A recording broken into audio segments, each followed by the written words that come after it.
You and your favorite artist have one thing in common. You both started creating for yourself first. If you're a creative person, I'm sure you can remember a version of yourself where you just made things for yourself. You made it because there was something inside of you that you wanted to express. Creating something and having a career or an audience had no correlation. You were creating for an audience of one, yourself. Then as you started to get better, you learned from people who were more accomplished than you, which meant you got exposed to taste, to craft, and to opinions on what good actually meant. And without realizing it, somewhere along the way, two new voices moved into your head and quietly pushed the original one out. One was the peer group, and who judge it based on your craft and creativity. The other was the audience, the people who don't do what you do, but whose approval started mattering anyway. In this video, I want to explore the three voices that exist inside every creative person's head. Your peer group, your audience, and your own. And how your own voice is the one that becomes the quietest unless you fight to preserve it. Chapter 1. The voice that started it.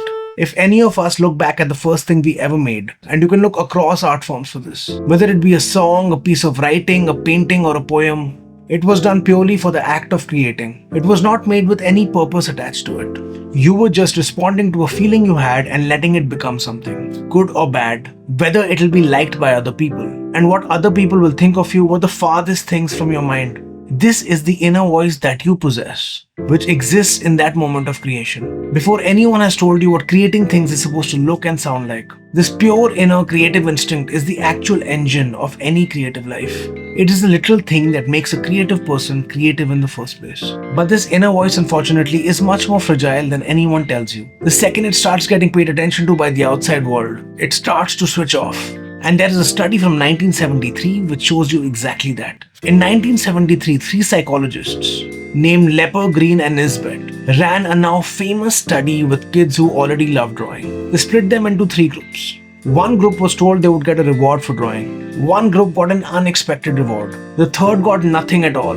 Weeks later, it was found that the kids who were told that they would get a reward for drawing had completely given up drawing in their free time. The minute the activity became transactional, it had stopped becoming theirs, and their internal engine or drive got replaced by an external one. And the minute that swap happened, that internal engine quietly switched off. The other two groups, which got a surprise reward or nothing at all, kept drawing exactly like they had before. This same mechanism, I think, runs every adult creative at a bigger scale. You keep making things, but you stop making them for the voice that you started creating for. Chapter 2. The two mirrors. Once you start trying to become better at your craft, you realize it's impossible to get better alone. You have to expose yourself to people who do what you do. Other musicians, writers, painters, people who can see the art and the craft on its own terms. This part I feel is unavoidable. It's impossible to grow without this. But the moment you enter a peer group and start honing your skills, another thing simultaneously happens that I think we don't talk about. You also get exposed to feedback from a general audience. Your friends, your family, your classmates. People who don't pursue your chosen art form. People who don't understand the art on its own terms. People who like what they like for reasons that have nothing to do with technique. So now you have two mirrors pointed at you, and they are showing you completely different faces. The peer group says you're getting too obvious, while the audience says they just don't get it. What one calls depth, the other calls boring. What one calls brave, the other calls indulgent or self-serving. And neither of them are wrong, but they are looking at the same work from incompatible places. I'm reminded of Joni Mitchell after a Court and Spark record in 1974. The album hit number 2 on the Billboard charts. She had the mainstream audience eating out of her hand, and the next logical move was supposed to be more of the same. Instead, she walked off and spent the next 5 years making increasingly experimental records, and watched her commercial career decline in real time. She said that an artist has two choices. You protect the formula that made you, or you keep moving forward. What she didn't say is that most creative people never get to a place where they can pick either with clarity. We just freeze somewhere in between, watched by both crowds, slowly losing the ability to know what we want. Chapter 3. The dissolution. What ends up happening to most creative people, I think, is this. The pressure of being watched by both crowds becomes unbearable, and eventually you collapse into one of them. You pick a side and you dissolve into it. If you collapse into the audience side, you stop being a creative person and start becoming a content person. Your work becomes a service. You watch what trends and start making things which you suspect will land with the widest possible audience before you even make them. The writer Gurwinder Bhogal called this audience capture. The more you reward the audience, the more they reward you back. And slowly your work becomes a feedback loop with a crowd you've never met. You validate the audience and the audience validates you. If you collapse into the peer group, the trap is harder to see because the peer group is the most intelligent room you've ever been in. They understand your work in a way a general audience never will. They can name choices you made at a level of detail that no one outside the room would ever get. So when your work starts shaping itself for the peer group's approval, it feels like you're finally being seen by the people who get it. But slowly I feel that work exists only in a room that is talking to itself. It becomes a performance of taste. And in this performance, the audience can no longer find you. And if you think about it, the version of you that actually started creating things had nothing to do with sophistication or taste. And that version of you has quietly stepped out of the room and gone somewhere you can't follow. Alice Miller wrote a book in the 70s called The Drama of the Gifted Child. She studied sensitive kids and found something that most of us would recognize immediately. These kids learn very early on what adults around them need. And then they perform that thing in order to receive love. They get extremely good at being whoever the room wants them to be. And by adulthood, they have lost almost all contact with what they themselves want.